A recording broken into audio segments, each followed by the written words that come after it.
Paper conduct कराया है। पहली बात तो यह है कि अगर आपके लोग उतने कैपेबल नहीं है जो पूरे देश के इतने सारे बच्चे बैठते हैं, मैं आपको सही डेटा बता रहा हूँ, 22,80,000 बच्चा नीट में बैठा था। ध्यान से सुनना आप लोग, 22,80,000 बच्चा नीट में बैठा था। और रीनीट में कितना बैठा है? 20 लाख बच्चा। यानी कि एक साल में ही 2,80,000 बच्चों का भरोसा आपसे उड़ गया।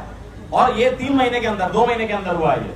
आपने एक पेपर कराया और आप उसका रीपेपर भी करा रहे हो। 2,80,000 बच्चा भरोसा छोड़ चुका है। जबकि अगर तुम सही से पेपर कराते तो वो हो सकता है डॉक्टर बन जाता। और अगले साल इस तरीके से बच्चे अगर कम होते रहे तो हम अपने देश में अच्छे डॉक्टर कैसे दे पाएंगे? जब बच्चा पेपर ही नहीं देगा तो डॉक्टर कैसे बनेगा? तो बच्चों का भरोसा अगर जीतना है तो इस सरकार को एक अकाउंटेबिलिटी लेनी होगी, एक जवाबदेही तय करनी होगी कि पेपर आपके अच्छे से होंगे। और इस साल जो बच्चे हमसे पढ़ रहे हैं, अभी आज ही सुबह मैं क्लास लेके आया हूँ, वो बच्चे ये पूछते हैं कि सर हम पेपर दें कि नहीं दें। मतलब उनको ये डाउट है कि सर अगले साल का पेपर कहीं लीक हो गया तो मैं उसको क्या जवाब दूं उस बच्चे को?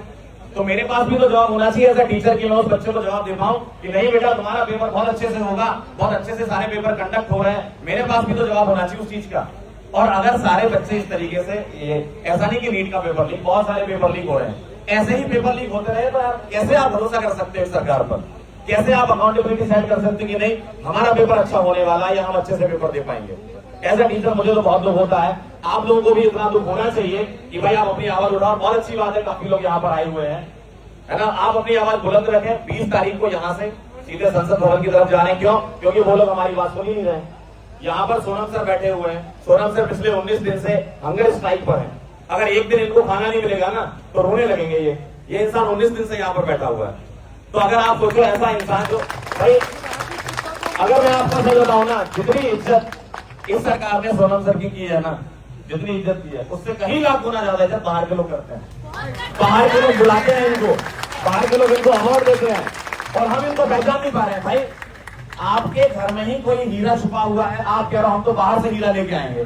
कहां से हीरा लेके आएंगे? हीरा तो ये है आपके पास, इनको ही बचा लो, इनको ही बचा लो। मैं कह रहा हूँ अगर ये जीवित रहे तो हमारे लिए बहुत अच्छा काम कर ले जाएंगे, क्योंकि इनके पास वो स्किल है। साइंटिस्ट है यार, साइंटिस्ट होना कोई आसान बात नहीं होती है।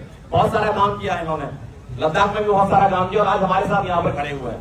क्योंकि ये आगे आकर के सोचो इनको क्या फर्क पड़ रहा था कि यहाँ आते।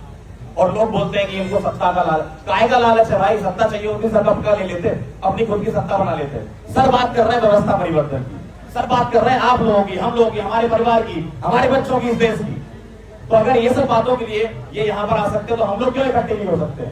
और डिजिटल माध्यम से जितने लोग देख रहे हैं, मैं ये चाहता हूँ कि वो जहां भी हो 20 तारीख को प्रोटेस्ट स्टार्ट करते हैं, जहां भी हो आप।